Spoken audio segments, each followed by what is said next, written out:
Bonjour, nous nous retrouvons aujourd'hui pour reparler de la tectonique des plaques. Alors, ce sera une grosse révision de la page 9.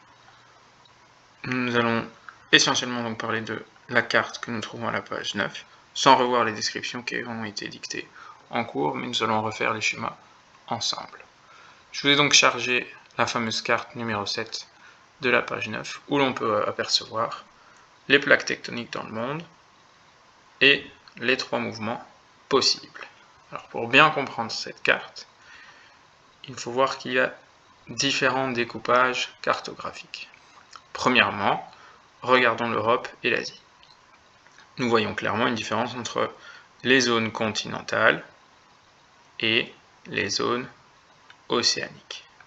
Même chose pour l'Afrique, nous avons la zone continentale et la zone océanique, qui est donc recouverte ici par l'océan Atlantique et ici par l'océan Indien. Maintenant qu'on peut bien voir la différence entre la mer, l'océan et la terre, à savoir ces fins traits noirs qui nous donnent les côtes, regardons les gros traits noirs. Ces limites qui définissent en réalité les plaques tectoniques que l'on retrouve sur la planète Terre. Donc il faut bien comprendre que, en gardant l'exemple de la plaque eurasienne, il existe une énorme plaque, un énorme morceau de roche, tantôt continentale, tantôt océanique, qui forme cette plaque tectonique appelée plaque eurasienne. Alors, bien sûr, cette plaque n'est qu'une seule pièce du puzzle tectonique de la Terre, puisqu'elle a énormément de plaques voisines. Quelles sont les limites de ces pièces de puzzle? Comment s'appellent les limites de ces plaques tectoniques? Ce sont les lignes noires, et nous les appellerons des failles. Voilà. Ces failles ces failles sont des zones qui peuvent être différentes l'une de l'autre. Regardons ici, nous avons la faille médio-atlantique, donc celle qui se trouve au milieu de l'océan Atlantique. Elle traverse l'Islande, et puis traverse vraiment du nord vers le sud, ou du sud vers le nord, l'océan Atlantique.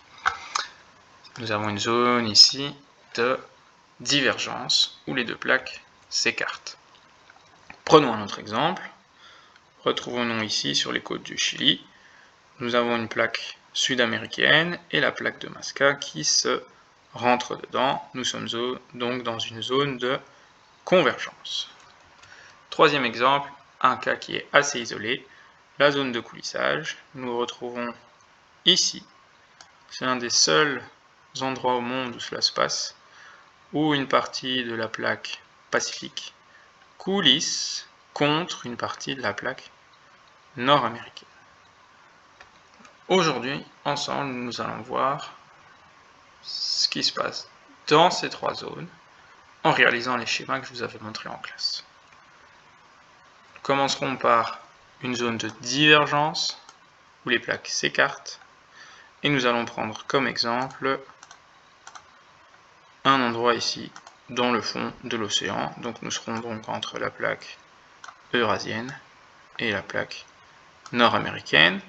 Étant dans le fond de l'océan, nous aurons de la roche océanique, beaucoup plus dense que ce qu'on pourrait trouver dans une roche continentale, ici et là. Allons-y.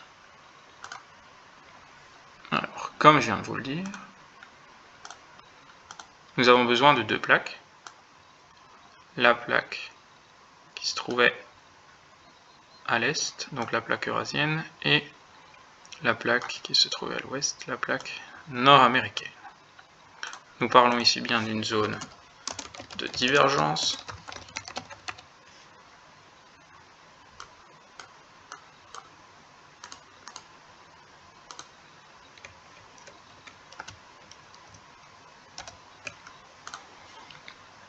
Nommons ces plaques.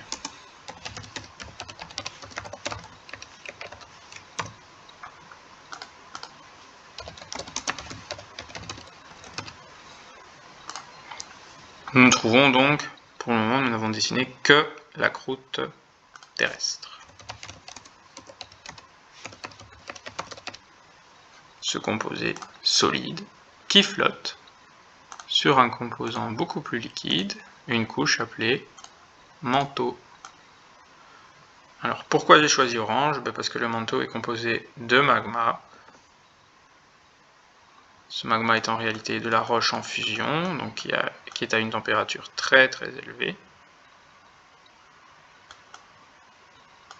Et le magma ou la lave sont souvent dessinés, représentés en rouge, en orange ou en jaune. Nous sommes donc dans le manteau, composé de roches en fusion, appelé magma.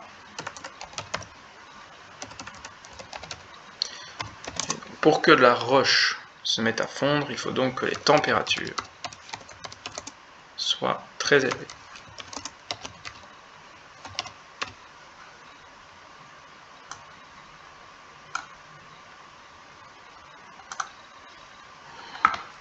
Rappelez-vous comment les plaques se comportent entre elles dans une zone de divergence. Tout simplement, elles s'écartent.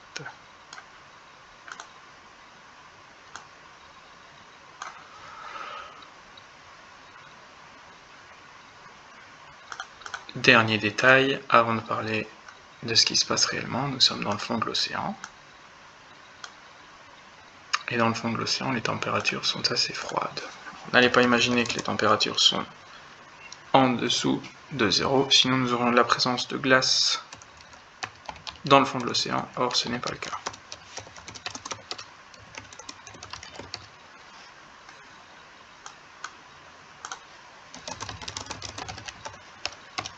On peut même préciser que dans ce cas-ci, nous sommes dans le fond de l'océan Atlantique. Donc je n'oublie pas la majuscule là aussi.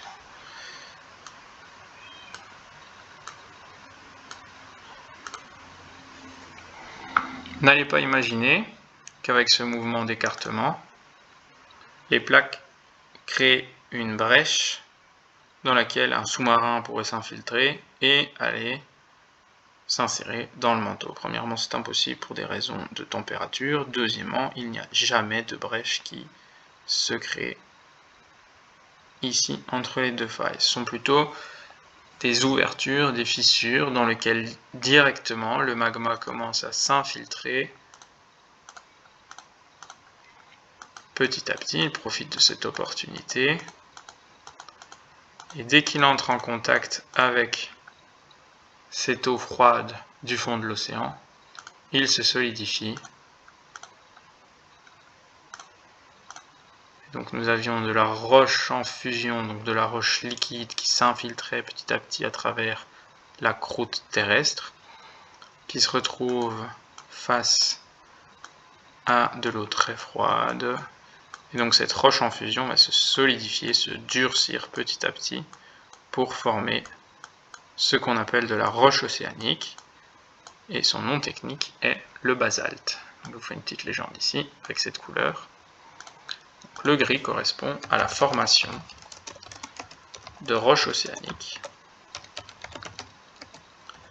nommée basalte. Voici ce qui conclut le phénomène de divergence des plaques tectoniques. Nous sommes bien ici dans une zone de divergence puisque les deux plaques concernées s'écartent où, bien sûr, au niveau de la faille. Vous voyez les flèches d'écartement. Cet écartement permet à du magma de s'infiltrer petit à petit, de remonter vers la surface de la croûte terrestre en passant au travers de la faille. Au contact, une fois passé au travers de la croûte terrestre, au contact de l'eau froide, cette roche, ce magma, cette roche en fusion, va se refroidir, durcir, se solidifier et se transformer en roche solide. Roche solide appelée basalte. Je vous laisse là-dessus aujourd'hui sur la zone de divergence. Nous allons nous retrouver tout de suite pour le deuxième cas, à savoir la zone de convergence. À tout à l'heure.